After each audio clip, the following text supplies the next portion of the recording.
You go through life. You don't sell your soul. You tell people the truth, and you get through it. The hardest thing to do when we get involved, my partners and I can go into any company and in 3 days tell you what's going on.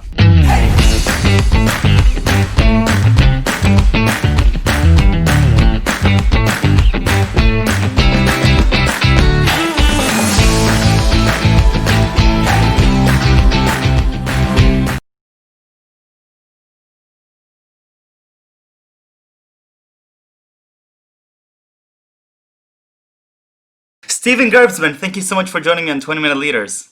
My pleasure. Really, really great to have you. With 51 years of experience in crisis management as an investor, angel investor as well, and, really understanding how to maximize the value of enterprises. I'm so excited to learn with you exactly what is crisis management. And, I'd love to spend the next 20 minutes getting to know you better and gaining some insight that hopefully one day as a seasoned entrepreneur, I will have to confront a lot of the lessons that you've already learned. So let's dig in. Who are you, Steven? So let me give you a little brief background. My career started with the IBM Corporation. All right. I was president of 4 operating divisions of a company called ITEL Corporation in San Francisco, which is in the computer and leasing business. In the 80s and 90s, I was a hands-on crisis turnaround CEO being dropped in by equity or senior lenders. Around 2000. What does that mean? Wait, Steven. What does that mean? An interim CEO crisis turnaround. Let me turn it around.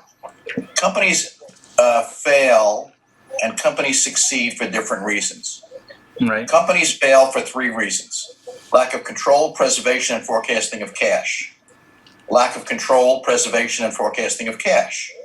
And lack of control, preservation, and forecasting of cash. It's all about cash. It's all about cash. You have management issues, you can have market issues, you can have gross margin issues, you can have competition, you can have FDA issues. Doesn't matter. If you have enough cash, you can get through the process. And boards of directors or senior lenders focus on, what happens in companies. But let me take it to around the 2000s, and I'll talk about, because I think this is a thread here. When the internet blew up, we observed that there were no hard assets. There was intellectual property. You had software, you had medical device, you had life science, you had mobile, you had fuel cell later on, you had solar. So there was a whole new industry that grew up where your normal M&A process really wasn't viable.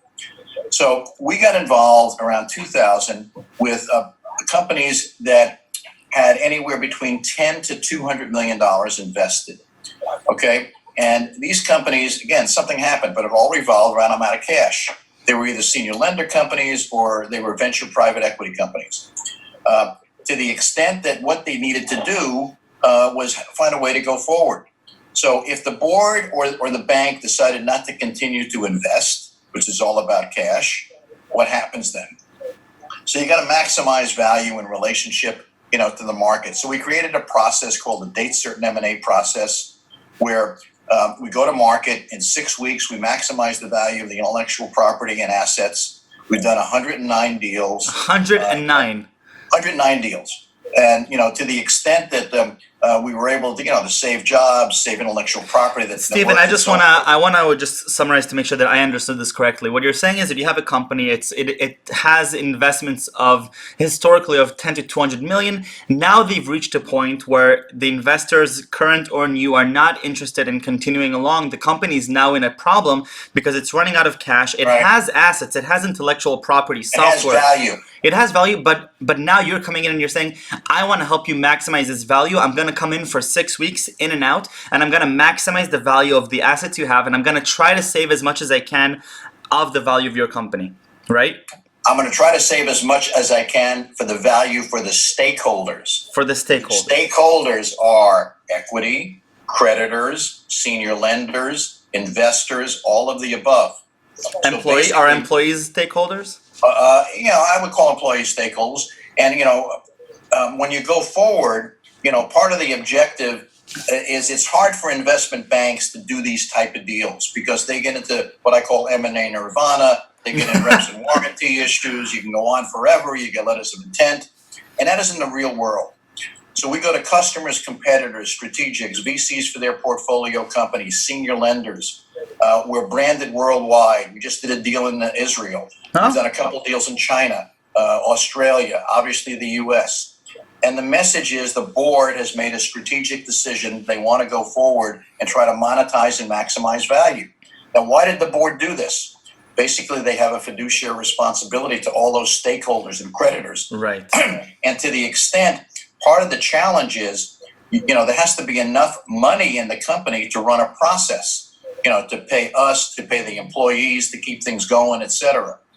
What's happened over the years, after the debacle in 07 to 9, if you will, is that senior lenders who represent probably about 30% of our deals that they're involved in, made sure that they put covenants in that there was enough cash to maintain the operation to go forward. But basically, the board has said, I want to decide what we do, to go forward. We're not going to put any more cash in. We don't want to do a hard shutdown. We want to meet our fiduciary responsibilities. So we're an independent third party that's able to go to the market, find out what's going on, and we basically send out a sales letter. All due diligence is done prior to the bid date.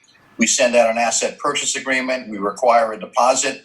Highest bid that conforms to the asset purchase agreement wins. Bids come in to me, so it's a closed process. We've changed the dynamics of power and control, where the bank is sitting there, investment bank, and holding the company off to an LOI or whatever, one-on-one. It's anybody can bid, highest bid wins, and we can go back and handle, on price and all that stuff at the end. And the company can either accept or reject the deal. Now, the perception of value is always in the eyes of the beholder. Right. And value is the market. The market will determine value because it isn't what people pay for it. It's what people, what it costs to get to the next step. So, as I said, we've done 109 deals, very credible in that market, et cetera. But let me give you some observations. By the way, so just to make sure I understand, when you come into the picture, it is understood by all parties that this company is going to be either merged or acquired. Is that correct? Well, it is understood that we're going to do an asset sale, meaning the company without its liabilities, meaning that the acquirer can decide which people they want. In all cases, the value of the IP and assets or the company without its liabilities is really related to the quality and availability of the key intellectual capital, which are the people. And it really isn't the CEO, really isn't the CFO. It's the IP technology people, the people who really work in these areas that make sense. The VP R&D, those types of those roles are really the critical ones. When you invest $10 to $200 million, half of our deals have been in the medical device life science area. All right. Basically because they bring the most return, and they can have a CE mark, which is approval of Europe. They can be in some form of FDA, et cetera. But I want to take you to one area that you sort of alluded to.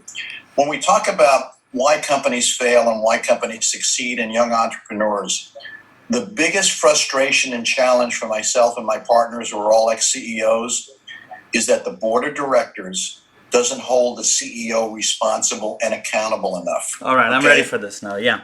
All right, so you have venture capital, you have senior lenders, you have private equity, a lot going on. When things are going well, you're the CEO, you're king of the hill.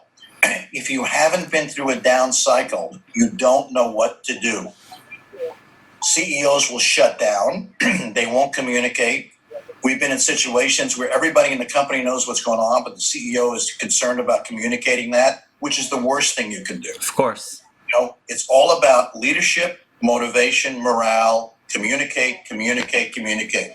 You tell people the truth and it will free your soul, but make it a lot easier so you don't bullshit anybody. How often do CEOs are not completely open with their board? How many of the cases would you think? Well, it isn't a matter of not being open with the board. It's a matter of either the board not forcing issues sooner than later because they see something's happening and they're working on a leap of faith, or the CEO doesn't commuate. But is this a common thing? Is this a common phenomenon? I would say, here's what's common. What's common is at least 30 to 40% of companies that we get into, the CEOs have not been experienced enough to know what to do. In other situations, they've been through it a couple of times. In cases, it's a badge of honor if you have a company that doesn't make it because, you know what's going on, and you do the best you can. But the real issue comes down to when you get in crisis mode, you need to communicate to your employees, to the creditors, to your stakeholders, to the senior lender, to your vendors, to the market, okay? And one of the issues that you find, if you are important to these people and you're actually delivering product with your intellectual property, it's hard for them to go away. So you get creditors to support you and they want to see something happen. Right. So when we use the term maximize the value of the intellectual property and assets, we're trying to find a home that will take it to the next level. Now, here's the waterfall. The waterfall is when we do a deal done, we get paid, the lawyers get paid, and management gets paid. But the real people that come after that are the secured creditors, which is the lender. And then you've got the unsecured creditors, which are the creditors, the payables. Equity rarely gets paid off in these deals. But the real, the issue that you're doing is you're meeting your fiduciary. I use that word a number of times. And, if you're going to ask me about 3 words, I'm going to give you the 3 words right now: ethics, integrity, and leadership. Okay? You go through life, you don't sell your soul, you tell people the truth, and you get through it. The hardest thing to do when we get involved, my partners and I can go into any company and in 3 days tell you what's going on. And here's the profile. If we sit down and the CEO doesn't let us talk, or we have a meeting with the CFO, the CTO, the CMO, all the key executives, and all the CEO does is tell us what's going on, I know we got a problem. Because the strong CEO is going to say, CFO, tell me what's happening. CTO, tell me what's happening. CMO, tell me what's happening. And you try to work the problem in an open environment. But again, it's not necessarily, it's experience. I mean, how old are you right now? 24. God bless you. You're the future and you give us hope. Thank you very much.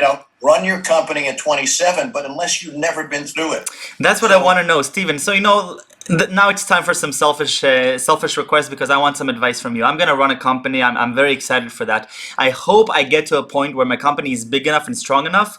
And you know what? I hope that we're going to have to fight some hurdles because I want to learn and I want to experience. What do I need to keep in mind from day 0? I don't want to reach a crisis and then ask you, Steven, come help me. What you need to do from day 0 is the following. Okay? 1, you cannot lead if you haven't done. Go make a sales call. Call a vendor. Go down to the manufacturing plant. Meet the people. Understand how to communicate to employees. Close an order. Talk to the senior lender. Force people into a discipline because it's all about respect, but you don't get respect until you really know what's going on. The other thing is, I told you the 3 reasons why companies fail. Start with putting in a discipline of bottoms up, go forward cash flow, not top down. You see all these great spreadsheets and, I look at them when I come in too late. This doesn't mean anything to me. I need to understand what we have as cash in the bank and on a weekly basis, what I'm spending, why and how, and what creditors I can push off or not, because I need to preserve, control, and forecast cash. Now, you're a healthy company. You just got $10 million, okay? You're feeling good. Your best business partner is your chief financial officer, he or she. You hold them responsible and accountable, and you need to understand the numbers. Many, many years ago, when I became a division president of one of the groups at ITEL Corporation, the CEO came in and said, this is before we had real spreadsheets, I want you to run your business model with your hand. So you know everything that's going on, calling employees costs, production costs, cost of goods sold, market. You need to know the numbers. So it goes back to the fact, if you want to lead, you have to do. And if you don't do, you can't lead. So Understand your business. The other thing is, it's all about leadership, motivation, and morale, and how you communicate to people. You're in the business of, you may want to be liked, but you need to be respected. Right. Okay? And people will respect you if you tell them the truth, if you tell them what's going on, if you set reasonable goals. Okay? The other thing is you need to learn how to sell up. Meaning, if I'm the VP of finance or marketing, I'm going to sell up to you about what's going on. I want to anticipate what's happening. Right. You need to manage your board. because your board may not be managing you because they got 10 other deals going on. Right. Right. Okay. So the first time you get a glitch, I need help. It takes a strong person to say, I need help. What do I do? What do you think? Nobody's going to question your ability. I mean, after the third time you do it, I may fire you, You're but right. the first and second time, I'm going to give you enough rope. Sure. Sure. So I mean, it sounds to me that it all comes back then to integrity and honesty and being open and being and allowing myself to hold myself accountable, but also allowing others to hold me accountable. But it sounds like unless you've gone through these crises yourself, it's really, really hard to empathize with them and to really understand, because I can see in the future, 3 years down the line, I go to my board meeting and something doesn't work exactly like I think. A board meeting is an hour long. We do it once a month. I'm going to come in and I have 9 other incredible things I want to say that are just going to help me get my next round of investments and going to get me, the next the next high five. It's going to take a lot of personal responsibility to get to say that one thing that's not so nice, right? Look, I said it's about ethics, Right. integrity, and leadership. Those are the 3 words you want me to end with. I'm beginning with it. I'm in the middle. I'm going to end with those same words. I love it. It's your responsibility to understand how to sell and communicate. Okay? I love it. Yeah. Now, because you're the young entrepreneur, you're going to screw up a couple of times. You have to. Right. But let me go back to the fact, if you haven't done, you can't lead.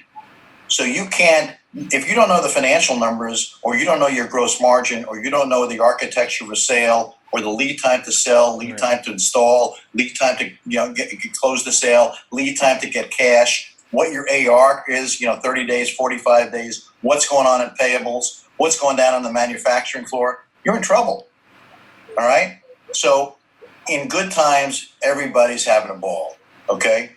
And I've lived through now 87 to 89, 94 to 95, 01 to 03, 07 to 10, 12 to 14. This is different. 2020. Why is this different? Why is this different? Because it's the magnitude where people are frozen and they don't know what to do. Meaning, I have 5 proposals out there right now. I get calls from banks and equity, and everybody has a leap of faith hope that they shouldn't. You have to, I've always learned that we're the last ones in, and everybody has that hope, and you just play it out and you bleed some more.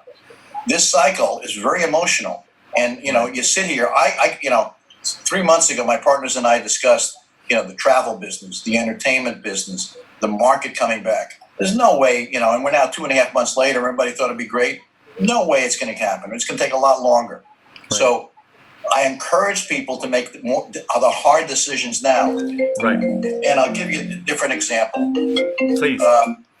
Example is, you have a prohibitive real estate lease. You're a company that's doing revenue, and and this is an actual company, has $50 million in the bank. Wow. They're burning $10 million a month. They are going to downsize, but they have a contingent liability of a real estate lease. Okay?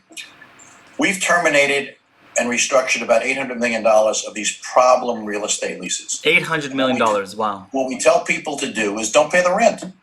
Okay?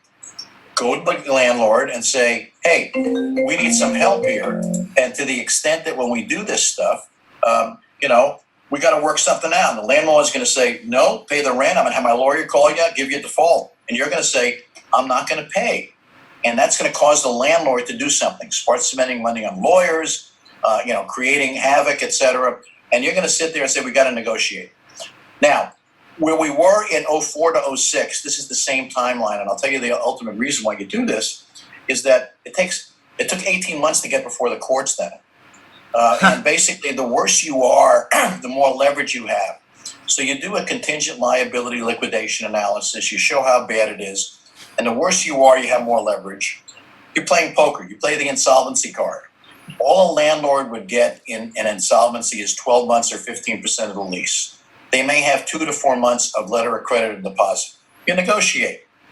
Because the problem is they don't want to wait that long, and you got time on your side here. Right. Now, the reason why you've got to do this, and I've had a number of companies who should be doing it now, is 5 months from now, when you had that leap of faith and you got to go and raise another $20 million, you have this overhang on your balance sheet, and I'm going to say, I'm not going to give you $10 million when you got a $10, $20 million contingent liability out there. Exactly. So little different twist, but it's all in the mental set of how you run your business, how you, expect things to happen, and, what happens going forward. It sounds like more than anything, you're coming in and you've seen 109 of these deals. You have to come in with such resilience and confidence that, because I'm assuming also that the clients that are coming to you, they're not in their happy state. This is not a fun thing to do, that they're coming to you to help it when they're losing, right? So you're sort of coming in as their savior, as sort of like they're like this messiah, right? Well, I won't say they're savior. I'm coming in to maximize value. At a time of crisis. Problem, we fix it. At a time of crisis. You're not going to call me as if you call me as a CEO, I take your call, I listen, etc. But the only way you're going to get to me is the board told you to call me or the bank told you to call me. Right. All right. And I'm going to have credibility and say, okay, here's what the plan is. And we're hired guns. We'll go in. You got to write a check to us like everybody else. But we're the doctor on call. Right. So an interesting analogy. I had one of the proposals out is to I don't know, it's about $80 million invested in a cancer development drug, which is looking real good. And they're out of money. So one of the board members is a very high-profile surgeon. So he says to me, well, Steve, do this on a contingency. We'll help you out, and, you make more in the back end. I said, no, look, I didn't create it. We're going to fix it. I'm the doctor on call. Yes. If I go to you and say, or you go to me and say, okay, Steve, we're going to do some cancer surgery, and I'm going to say, okay, I only want to do something and pay you if you would do a good job, whatever. So we, like the lawyers and the other hired guns, are cost of doing business. Of course. So our job is to make sure we get the best value, move on. And what happens in these cases is that the creditors are able to at least go through and hopefully work with the new company. The customers that are there will be able to maintain a flow that's in their system. So that's what we do. Very, very, very, very cool. It's just a whole different world that I had no idea even existed. And I'm sure that, you have 109 different stories. You shared a few here, but like the ones you shared, you have 109 more that we didn't get to hear. Stephen, I need 3 words that best describe you. I already know what they are, but I want to hear it one more time. Ethics, integrity, and leadership. I love it. Stephen, thank you for the inspiration. Toda rabba, and have a wonderful day. Okay, you too, buddy. Thank you.